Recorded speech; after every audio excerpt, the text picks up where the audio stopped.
We're here this afternoon at the Manawatu Turbos HQ, and our topic of conversation, the World Rugby Contact Load Guidelines. While these guidelines have been set out for professional rugby teams and players, we're here to talk about the context related to the community rugby game.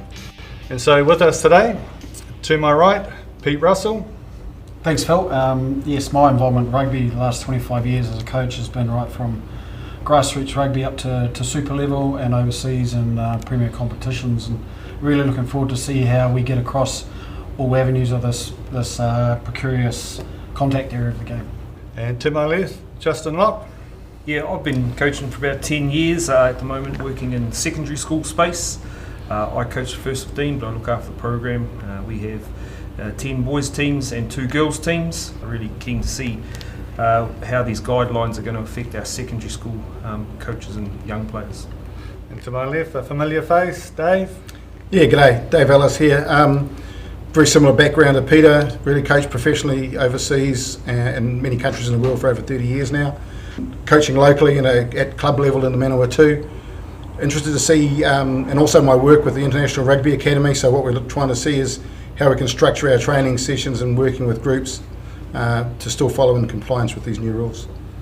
So what we'll look at today is each particular section of the guidelines as they relate to the community rugby, look at the implications for a training session and potential options for coaches and players as we go through it.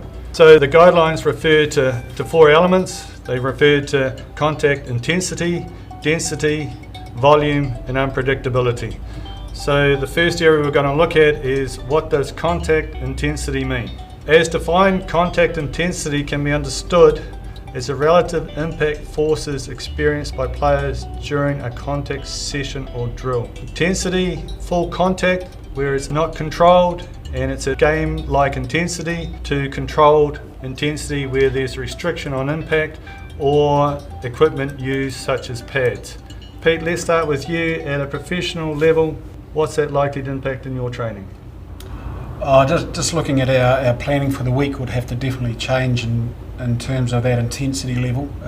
The volume side of it is governed by, of course, numbers on feet, etc. But the intensity for us, if you look at our training programs at our level, professional level, that's moving back from Super Rugby into provincial NPC. We're looking at about 35 minutes to 40 minutes of contact per week. The live side of it is minimal, but the actual contacts are quite big or long. Okay. The sessions themselves.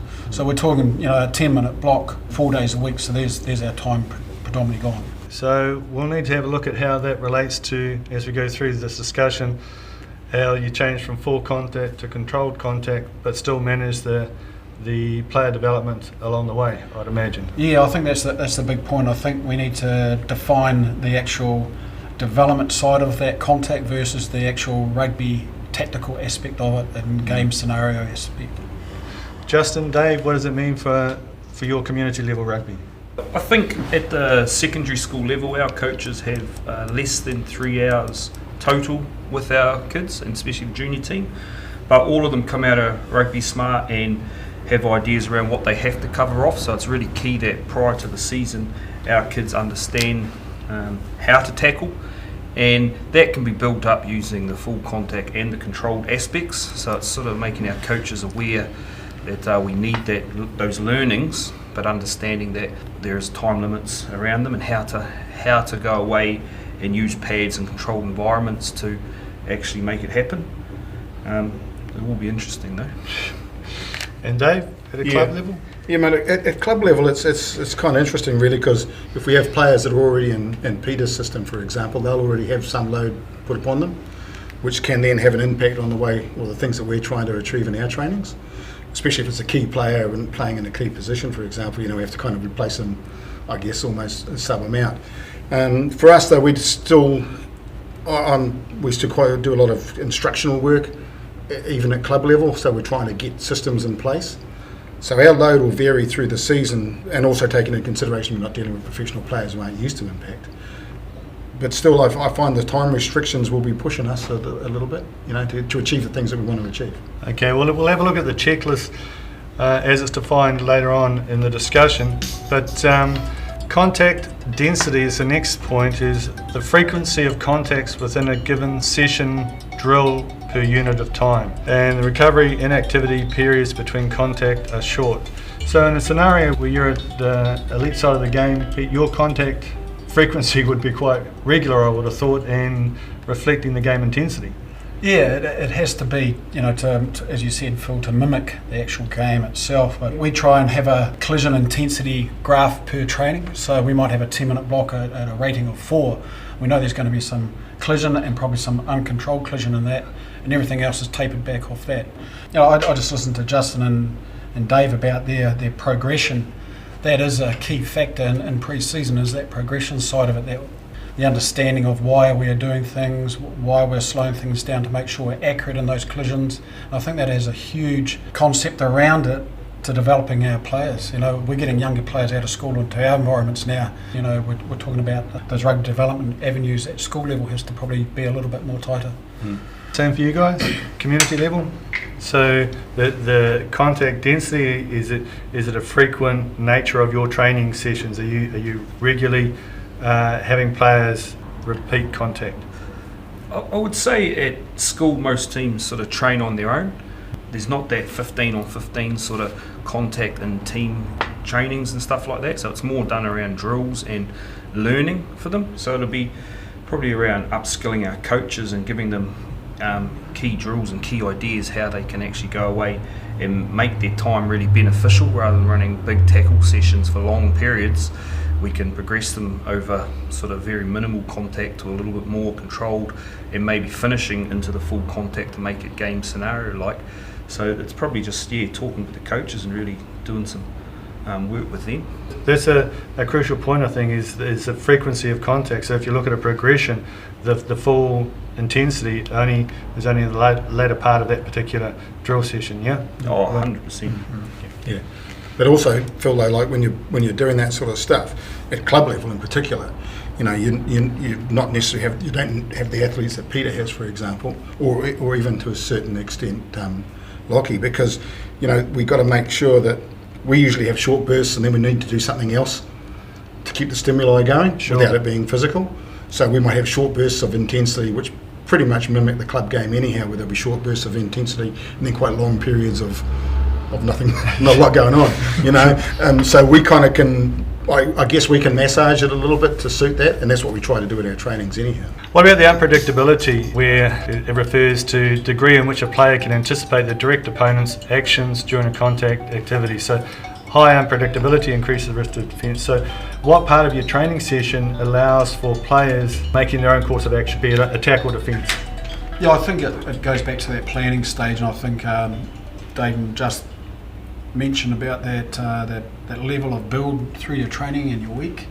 I think it's important to understand that the players have to understand what we're doing in that task as well. But it's only a 40% or 50%, or could be just a work-on scenario that we're looking at. Then we're into that full-on tackle live session, and we're in the end of the scale where we can afford to have 15v15. But at the lesser level, when I go around and see club trainings, they're on their feet for an hour and a half, and there's probably 10 or 15 minutes of contact, tackle, ruck and run all together. Where I'd like to probably say that it's more evaluated day by day with us, time on feet versus activity, intensity, periods on feet, player numbers, and probably injury toll, I suppose you could say there too. Definitely. But there's a whole lot of different parameters that are different in every environment. Same for you guys? Players? Yeah, you're trying to develop decision making as well, and so you need an element of unpredictability in there in some way. You can control it in certain levels as a coach, subliminally, whether it's through signals or through the use of other coaches or something. So it can be done, but we still want to help our players get to Pete's level. Then he's looking for players that can make decisions on the fly and create the right decisions. So we have to have a certain level of it in the game without letting it get out of hand. So you need to kind of have half a hand on the steering wheel, I guess, when you're doing it. Is that level of unpredictability come where the drill's in full progression, and it's at that contact fatigue level and putting it under pressure, you allow that unpredictability?